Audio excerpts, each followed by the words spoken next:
얼마 전 문재인 정부는 한일 관계 개선을 위해 노력하겠다라는 말을 하였습니다.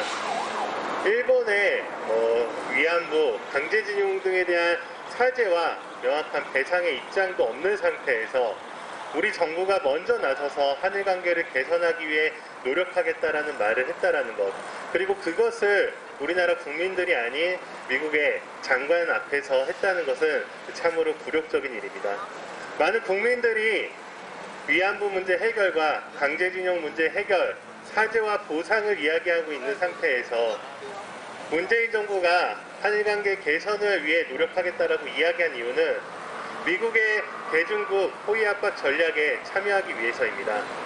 중국을 압박하기 위해 한미일이 군사적으로 더욱 동맹을 강구해야 하는 시점에 한일관계가 악화되다 보니 대중국 호위 압박 전략에 문제가 발생했고, 이에 문재인 정부는 먼저 스스로 나서서 한일관계를 개선하겠다는 그런 어처구니 없는 발언들을 하고 있습니다. 올해에도 사드 장비의 업그레이드를 위해서 장비가 지속적으로 반입될 것이 예상되고 있습니다.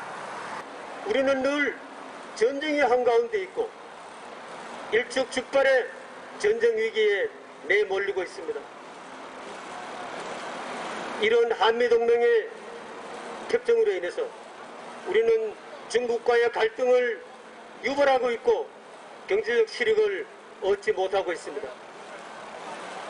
개성공단과 금강산 관광을 폐쇄하기에 이르렀고 전시 작전권을 점점 더 연기해서 언제 찾아올지도 기약도 없이 흘러가 버리고 말았습니다. 사드 배치를 해서 주변국들과의 평화롭게 지내지 못할 뿐만 아니라 중국과 주변국들에게 분노를 유발하게 되는 것입니다. 이것은 우리 국민들이 원하는 것도 아니고 정치 세력도 원하는 것이 아닙니다. 따라서 이제는 한미동맹, 한미상호군사방위조약을 우리 힘으로 깨부수고 마침내 자주권을 되찾아와야 되겠습니다. 우리는 청일전쟁과 러일전쟁 그리고 한국전쟁까지 우리 땅의 강대국의 전쟁터로 희생당해야 했던 아픈 역사를 가지고 있습니다. 이 불행한 역사가 반복되지 않기 위해서는 현재 중국을 정조준하며 갈등의 요소로 부각되고 있는 사드 기지를 폐쇄함으로써 갈등의 싹을 제거해야 합니다. 그러나 문재인 대통령은 스스로가 한 사드 철거 약속마저 뒤집으며 계속적으로 사드 업그레이드를 강행하고 있습니다.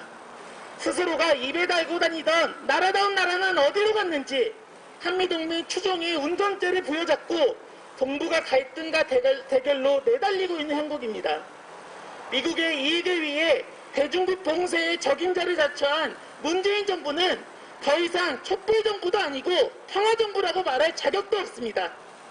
촛불을 배신하며 평화의 가면을 내던진 문재인 정부의 본 모습은 대결주의 정부입니다. 문재인 정부에게 경고합니다. 국민보다 미국을 추종하며 사드를 도입했던 이전 정부의 말로가 무엇이었는지를 똑똑히 기억하길 바랍니다. 권력의 오만함에 취해 계속적으로 박근혜 적폐를 답습한다면 사드 완전 철거 촛불은 다시금 문재인 정부를 향해 타오를 수밖에 없습니다. 정부에서 추진하고 있는 경항공모함 도입 사업도 이해할 수 없는 예산 낭비의 대표적인 사례 중 하나입니다. 항공모함은 그 목적이 원거리 전쟁 시에 군용기의 해상 출격기지 역할을 하는 것입니다. 한국은 원거리 전쟁을 할 이유도 없고 영해 면적도 작아서 항공모함이 필요하지 않습니다. 특히나 한반도의 지형 자체가 불침 항모라 할 수 있습니다. 그럼에도 불구하고 한 척당 7조 원, 또 항공모함과 함께 구축함, 잠수함 등으로 한 개 전단을 갖추기 위해선 적어도 12조 원의 예산이 소요될 것이라고 합니다. 수조 원에 달하는 무기를 도입하는 것은 그 비용도 문제이지만 남중국해 등에서 미중 간 마찰이 끊이지 않는 상황에서 한미동맹이라는 명분으로 경항공모함이 출동해야 할 수 있습니다. 주한미군은 대중국 포위 선봉부대 역할을 할 것입니다. 에 대한 사과와 반성이 없는 일본과 함께 군사적 협력을 하는 게 말이나 됩니까? 국민들은 절대 용납할 수 없는 일입니다. 하지만 문재인 정부의 생각은 국민들의 생각과 달랐습니다. 서울 국방장관은 이렇게 얘기했습니다. 한일 안보 협력 또한 가치 있는 자산이라고 본다. 역사와 관련된 문제들의 사안이 엄연히 존재하지만 우리는 한일 관계가 국방 협력의 차원에서 필요하다고 본다. 이렇게 얘기했습니다. 그리고 또 얼마 전 있었던 2+2 회담에서도 예정되어 있는 한미일 안보 협력을 차질 없이 추진해 가겠다고 얘기했습니다. 문재인 대통령의 3.1절 기념사는 더 가관이었습니다. 과거에 발목 잡혀 있을 수 없다. 양국 협력은 동북 안정과 공동 번영에 도움이 되며 한미일 3국 협력에 도움이 될 것이다. 라고 합니다. 위안부 문제와 강제징용 문제에 대한 해결 촉구는 하지 못할 망정 협력만을 얘기하고 있습니다. 한미일 군사협력 강화, 사드 기지 운영은 한반도를 미중 충돌의 격전지로 만들게 될 것이다. 미중 간의 고래 싸움에 새우등 터지지 않기 위해서는 중립적인 외교가 필요하나 문재인 정부는 한미동맹 강화를 외치며 한반도를 전쟁의 구렁텅이로 몰아넣고 있다. 한반도 평화를 위해 한미일 군사협력은 반드시 막아내야 한다.